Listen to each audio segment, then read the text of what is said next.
दिनांक 6 दिसंबर को शाहपुर नहर पटरी पर एक युवक की लाश मिली थी, जिसका मुकदमा थाना मसौली पर दर्ज किया गया था और इसकी विवेचना विधिवत शुरू की गई थी।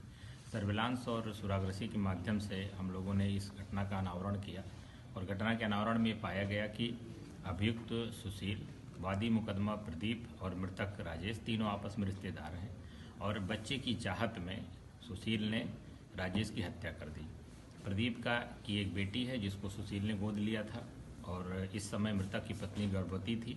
इन दोनों ने ये प्लान किया कि यदि मृतक की मृत्यु हो जाए तो उसका जो बच्चा पैदा होगा उसको प्रदीप ले लेंगे, इस तरह से उन दोनों की संतान हो जाएगी। और अपने इस इरादे से इन लोगों ने एक योजना बना करके दिनांक 5 तारीख की शाम को मृतक को उसके कार्यस्थल जहाँ वो मजदूरी का काम करता था वहाँ से ले गए, शराब पिला के उसको घुमाते रहे और रात लगभग 10:30-11 बजे शाहपुर नहर पुलिया पे ले जा करके हथौड़ी से मार कर उसकी हत्या कर दी।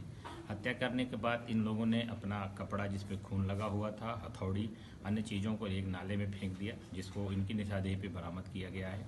मौके पे जो मोटरसाइकिल के टुकड़े प्राप्त हुए थे जिसमें इंडिकेटर टूटा हुआ मिला था, हेलमेट के कांच मिले हुए थे, वो भी इनके कब्जे से बरामद कर लिया गया है।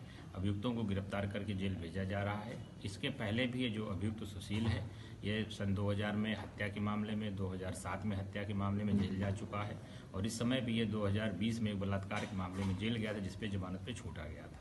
इन तीनों के गिरफ्तार कर लिया गया और तीनों को आज जेल भेजा जा रहा है। जनपद बाराबंकी से तस्करी करने वाला एक अंतर जनपदीय अंतर्राज्यीय गिरोह है जो यहाँ से मार्फिन प्राप्त करके ले जाकर बहराइच, गोंडा, बलरामपुर के रास्ते नेपाल तक सप्लाई करता था। इसमें कल सुरागरसी के आधार पे हमारी रामनगर पुलिस की टीम ने शमशाद और सलाउद्दीन नामक 2 व्यक्तियों को पकड़ा है, जिनके कब्जे से 940 ग्राम मार्फिन बरामद हुई है।